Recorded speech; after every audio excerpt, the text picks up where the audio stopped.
So today we're going to be making an upside down cherry cake. It's the end of summer, it's in season, it's going to be really good.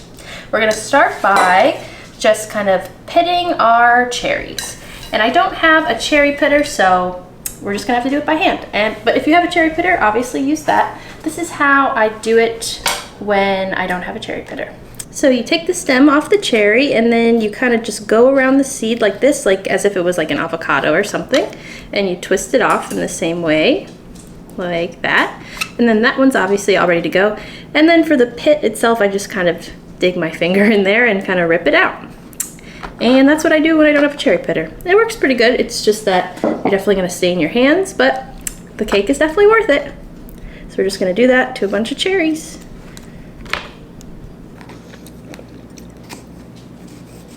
Okay, so we have all of our cherries pitted, and you just want to do enough to, like, we're going to use a 9-inch cake pan, I believe, or 8-inch or 9-inch will work. You just want to make sure you have enough cherries pitted that's going to like fit on the bottom. So this should be good. And then we're going to start first by lining our pan. So basically for this cake, you want to prepare the upside down part first, which is like the sugar, the caramel syrup, and the sugary caramel syrup and the cherries. And then you make the batter and you just pour it on top. So it's all ready when you're done making the batter. So to make like a circle for your cake pan, I just take a piece of parchment paper and then I fold it into fours, kind of like this. And then once you have it in fours, you can somewhat measure like how big you're gonna need to make your circle by putting the tip, which would be the center, right here. So you know you have to kind of cut right around here to make a circle. And it's not going to be perfect because it's not like a perfect square or anything, but it will be close. And it's a lot easier than like trying to just cut a circle out of a square. See, it's a little bit, especially the scissors I have are kind of small, so it's a little hard, but you can see it creates a circle somewhat, and it fits in there. Easy, easy, easy, easy. Now I'm just going to butter the bottom and the sides before I put that parchment paper in, so that the parchment paper like has something to stick to. So we're just gonna put that all on here and getting the sides. I'm just using a little bit of softened butter, and that should be good. And then we can place our circle in there, and you can add just a little butter on there too, just so we know our cake is not going to stick, because this is actually quite essential part, because we're gonna have a caramel on here which can really easily stick, so you definitely want to use parchment and you definitely want to grease it quite well. So now we're gonna be making our caramel that we're gonna put on the bottom of our cake, and we're just gonna measure a half a cup of granulated sugar into our pan here, our saucepan. So 1 and 2. Into there, and then we're just going to add about 3 tablespoons of water into here.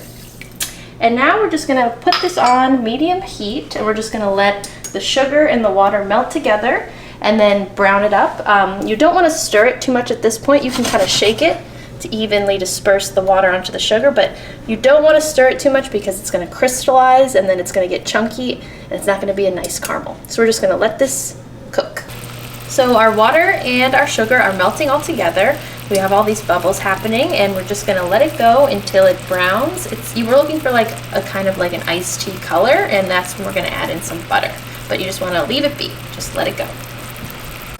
And if you see that there's starting to be some brown spots and like the center's still like not brown, it's a little white looking, you can always just do a little bit of a light swirl, but that's about the only mixing you really wanna do.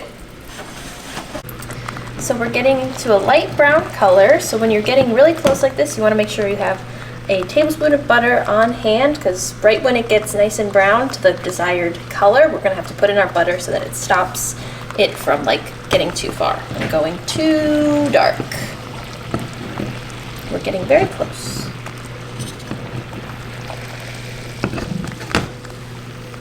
And also when you're doing these kind of caramel things, it's always good to use a pan that's like light in color so you can actually see what's happening. Like you wouldn't want to use a cast iron pan or something because it would be really hard to know what color you're at. Okay, so we have a nice color here. I think it's pretty much ready. You're looking for that nice kind of lighter iced tea color. And once we're there, which I think we're just about good now, we're gonna add in our butter, and it's gonna bubble a lot.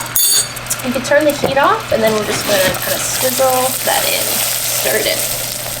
And there we have our nice caramel for the top of, well, the bottom or top, depending on how you look at it, of our cake. And when it's hot like this, we're just gonna also dump it right into our pan once the butter's all melted, which it seems to be. And there it is.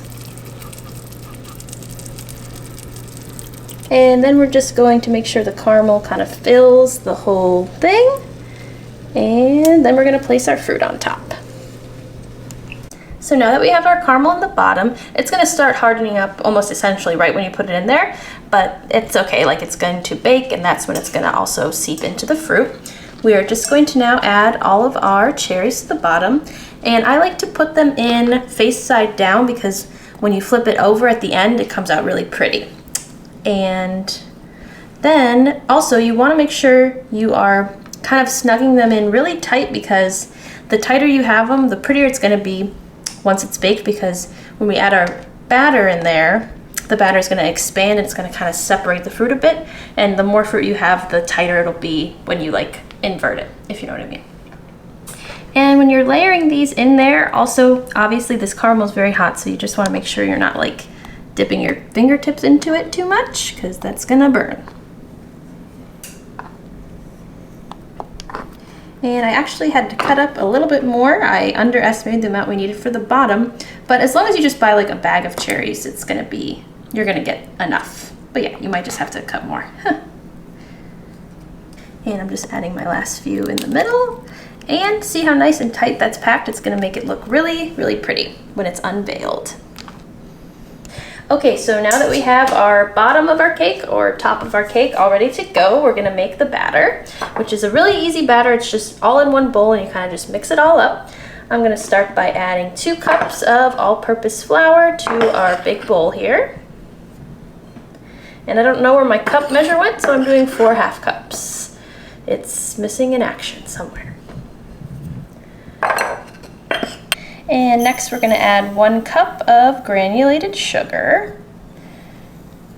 And we're going to do 2 of these because I don't know where my cup measure is. This cake is like a very forgiving cake too, so you don't have to be too crazy or level everything out. I mean, you probably should, but it's very forgiving.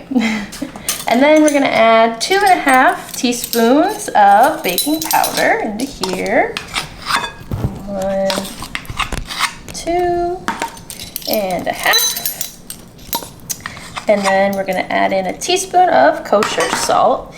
And it's very important that you do use kosher salt, or you reduce the amount of salt. Like if you only have table salt, you probably only want to do about 1/2 teaspoon, because if you put a full teaspoon of like table salt in here, it would be very salty. But yeah, so 1 teaspoon of kosher salt. Now we're just going to whisk all this dry ingredients up like this. And then we're just gonna add in our wet right on top, mix that up, and that's gonna be our batter.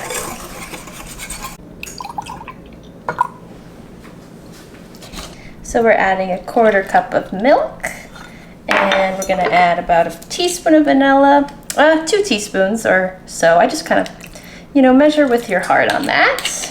And then we're gonna put in 1 egg into here. And then we're going to be adding 1/4 cup of canola or vegetable oil, whichever one you have. Any neutral oil would work. There we go, into here. And then we're also going to be adding some, I'm going to use creme fraiche because I have some homemade creme fraiche that I've been wanting to use in my fridge, but you can also use sour cream, or you can buy creme fraiche. It's going to be really good with creme fraiche. So I'm going to do 1/2 cup of that.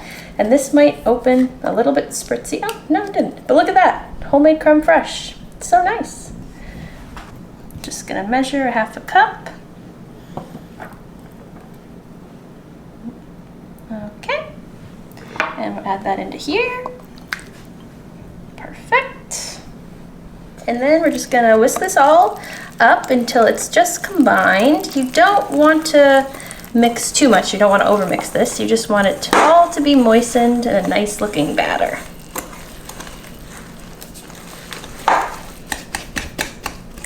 And you can also I used a whisk, but you could switch to like a rubber spatula or something because it is a little bit thick. Let me get that. So I'm just gonna finish mixing it all up with the spatula. Very good. Just until it's all combined. Now I'm just gonna scrape our batter right on top of our fruit. And then we're gonna spread it out evenly with like an offset spatula, or you could use a knife. Now I'm just gonna spread this nice batter all the way out to the sides. Try to be as even as you can. It'll kind of even itself out as well as it bakes and melts together. But you make sure you want to cover all the fruit for sure and push it all the way to the sides.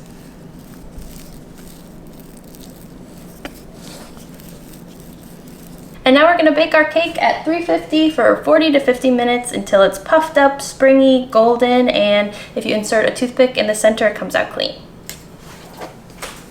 Okay, so it's been about 45 minutes in the oven and it's all nice and golden and puffed up and it's ready to go.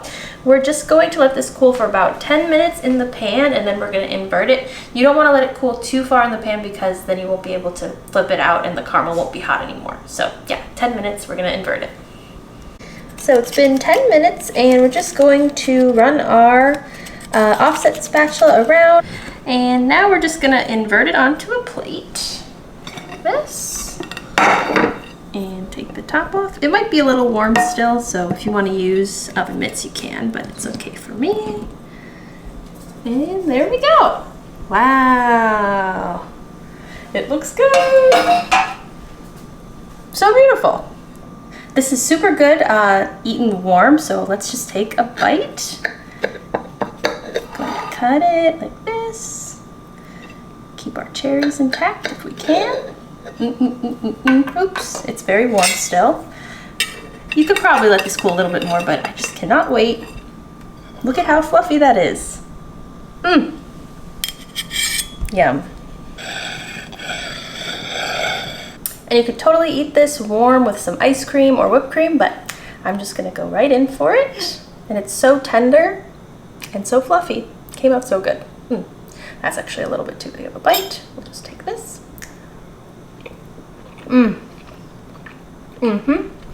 That is good. Moist, fruity, delish.